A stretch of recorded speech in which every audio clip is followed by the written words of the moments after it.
இதுவரைக்கும் ரம்னிஸ் கிச்சனை சப்ஸ்கிரைப் பண்ணாதவங்க இந்த வீடியோவுக்கு கீழே உள்ள ரெட் கலர் சப்ஸ்கிரைப் பட்டனை கிளிக் பண்ணி சப்ஸ்கிரைப் பண்ணுங்க. கூடவே பக்கத்தில் உள்ள பெல் சிம்பலை கிளிக் பண்ணிட்டா நம்ம சேனல்ல வரும் எந்த ஒரு வீடியோவையும் மிஸ் பண்ணாம பார்க்கலாம். Welcome to Ramni's kitchen. Ramni's kitchen சார்பாக உங்கள் அனைவருக்கும் இனிய பொங்கல் நல்வாழ்த்துக்கள். இன்னைக்கு நம்ம கிச்சனில் ஒரு ஹெல்த்தான பொங்கல் ரெசிபி ஒன்று பார்க்கலாங்க. வரகரிசியை யூஸ் பண்ணி 2-in-1 பொங்கல் ரெசிபி பார்க்கலாங்க. இந்த வரகரிசி உடம்புக்கு ரொம்ப நல்லதுங்க. கால்சியம் சத்து, நார் சத்து, பலவிதமான சத்துக்கள் அடங்கிதுங்க. அந்த வரகரிசியை யூஸ் பண்ணி பொங்கல் ரெசிபி பார்க்கலாங்க. அதை எப்படி செய்வதுன்னு பார்க்கலாம் வாங்க. இதுதாங்க வரகரிசி. இந்த டம்ளரில் 2 டம்ளர் வரகரிசி எடுத்திருக்கேங்க. பாசிப்பருப்பு 1/2 டம்ளர் எடுத்திருக்கேங்க. 2 டம்ளர் வரகரிசிக்கு நான் இன்றைக்கி 1/2 டம்ளர் மட்டும் பாசிப்பருப்பு எடுத்திருக்கேங்க. நீங்கள் 1 டம்ளர் கூட எடுத்துக்கலாம் பாசிப்பருப்பை. இந்த பாசிப்பருப்பை நல்லா பொன்னிறமாக வறுத்துக்கலாங்க. இப்போ வெறும் வானலியில் பாசிப்பருப்பை போட்டு பொன்னிறமாக வறுத்துக்கலாங்க. அடுப்பை வந்து மீடியத்தில் வச்சுக்கோங்க. கைவிடாமல் நல்லா கிளறுங்க. அப்போ தான் வந்து பாசிப்பருப்பு நல்லா பொன்னிறமாக செவந்து வரும். இந்தமாதிரி பொன்னிறமாக செவந்து வந்தோடனே ஸ்டவ் ஆஃப் பண்ணிடலாங்க. இதை எடுத்து ஆற வச்சிடலாம். இப்போ பாசிப்பருப்பு ஆறிடுச்சுங்க. பாசிப்பருப்பையும் வரகரிசியும் ஒரு பவுலில் போட்டுடலாங்க. இப்போ இதில் தண்ணி ஊற்றி நல்லா வாஷ் பண்ணிக்கலாங்க. வரகரிசியில் அழுக்கு இருக்கிறதுனால ஒரு 4-5 தடவை வாஷ் பண்ணிக்கலாங்க. நம்ம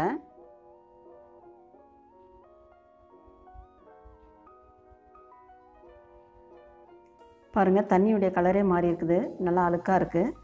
இதனால் 4-5 தடவை இதை வாஷ் பண்ணிடலாம். வாஷ் பண்ணி வடிகட்டிட்டேங்க.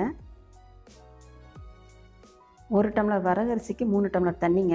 நான் இந்த டம்ளரில் 2 டம்ளர் வரகரிசி எடுத்தனால 6 டம்ளர் தண்ணி ஊற்றிக்கிறேங்க.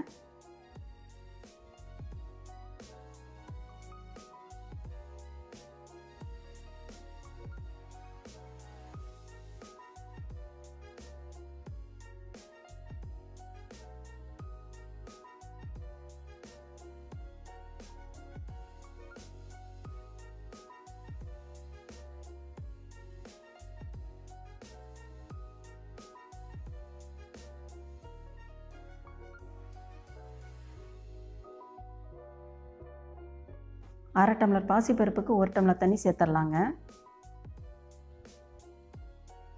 இப்போ வரகரிசிக்கும் பாசிப்பருப்புக்கும் தண்ணி சேர்த்தாச்சுங்க. எக்ஸஸாக 2 டம்ளர் ஊற்றிக்கலாம். ஏன்னா அப்போ தான் பொங்கல் நல்லா குழவாக வரும் உங்களுக்கு.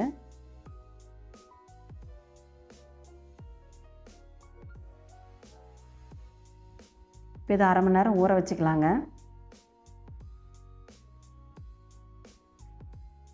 இப்போ 1/2 மணி நேரம் ஊறிடுச்சுங்க. இதை ஒரு குக்கரில் சேர்த்துடலாம். தண்ணியோடய சேர்த்துடலாங்க. நீங்கள் என்றைக்கும் இந்த அரிசியும் பருப்பையும் ஊற வைக்கும்போது தண்ணியில் கழுவிட்டு தண்ணி ஊற்றி ஊற வச்சுருங்க. ஊற வச்சுட்டு தண்ணி வடிகட்டினா அதில் இருக்கிற சத்தெல்லாம் போயிடுங்க. இப்போ குக்கரில் போட்டு மூடிடலாங்க. ஒரு 4 விசில் விட்டுக்கலாம். குக்கர் விசில் வர்றதுக்குள்ளே நம்ம வெல்லத்தை கரைச்சிக்கலாங்க. 2 டம்ளர் வரகரிசிக்கு 2 டம்ளர் வெல்லம் எடுத்துருக்கேங்க. உங்களுக்கு இனிப்பு அதிகமாக வேணால் 2.25 டம்ளர் கூட எடுத்துக்கலாம் நீங்கள். இப்போ இதில் கொஞ்சமாக தண்ணி சேர்த்துக்கலாம். ஒரு 1/2 டம்ளர் தண்ணி சேர்த்துனா போதுங்க. அடுப்பை சிம்மில் வச்சு வெல்லத்தை நல்லா கரைச்சிக்கலாங்க. இப்போ வெல்லம் நல்லா கரைஞ்சிருச்சுங்க. இதை வந்து ஃபில்ட்ரு பண்ணி எடுத்துக்கலாம். இப்போ ஒரு கடாயில் கொஞ்சமாக நெய் சேர்த்துக்கலாங்க. முந்திரியை போட்டு பொன்னிறமாக வறுத்துக்கலாம். வெண்பொங்கல், சக்கரை பொங்கல் 2த்துக்குமே இந்த முந்திரி வறுத்துருக்கேங்க நான்.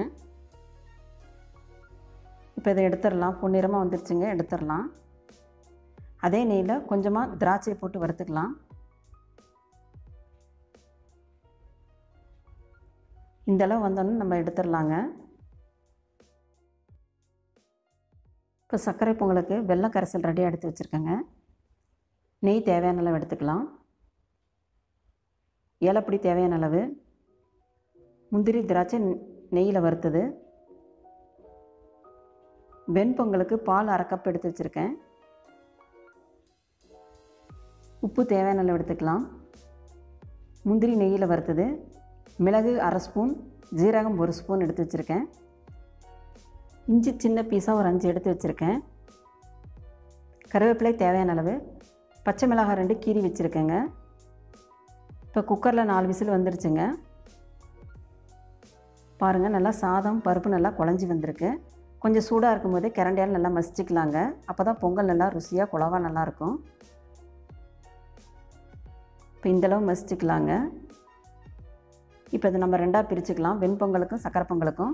இப்போ ஒரு பவுலில் கொஞ்சமாக நெய் சேர்த்துக்கலாம். இதில் சக்கரை பொங்கலுக்கு தேவையான பொங்கலை எடுத்து இதில் போட்டுடலாங்க.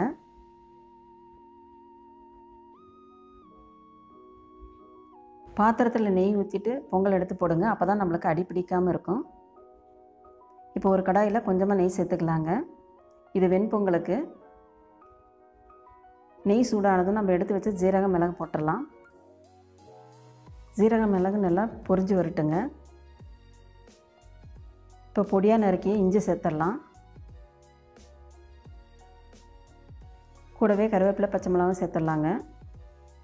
இதெல்லாம் நல்லா செவந்த உடனே நம்ம ரெடி பண்ணி வச்ச வெண்பொங்கலில் போட்டுடலாங்க.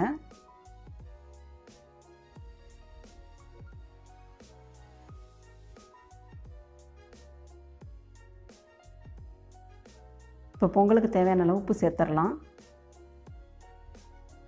இதை நல்லா மிக்ஸ் பண்ணிக்கலாங்க.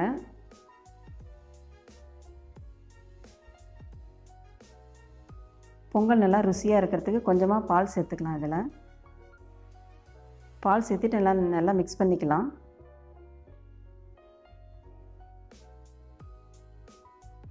உங்களுக்கு எவ்வளோ குழைவாக வேணுமோ அந்தளவு பால் சேர்த்துக்கிங்க. நான் இருக்கிற இன்னும் கொஞ்சம் பாலையும் சேர்த்திட்டேன்.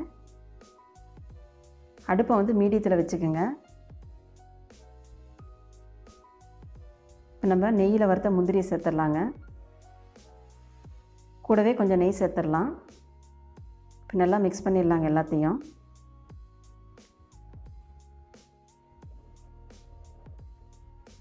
இப்போ சுவையான வெண்பொங்கல் ரெடி ஆகிடுச்சுங்க. இப்போ ஸ்டவ் ஆஃப் பண்ணிடலாம். இப்போ நம்ம இன்னொரு பவுலில் எடுத்து போட்டதை வந்து அடுப்பு மேலே வச்சிடலாங்க. நம்ம கரைச்சி வச்ச வெள்ளை கரைசலை சேர்த்துடலாம். இது நல்லா மசிச்சுக்கலாங்க. வெள்ளை தண்ணியோட கலக்கிற அளவு கரண்டியால் இதுமாரி மேஷ் பண்ணுங்க. இப்போ நல்லா எல்லாம் சேர்ந்து வந்துருச்சு. அடுப்பு வந்து மீடியத்திலே வச்சுக்கோங்க. இந்த ஸ்டேஜில் நம்ம எவ்வளோ ஏலப்பொடி வேணுமோ அந்தளவு சேர்த்துக்கலாங்க.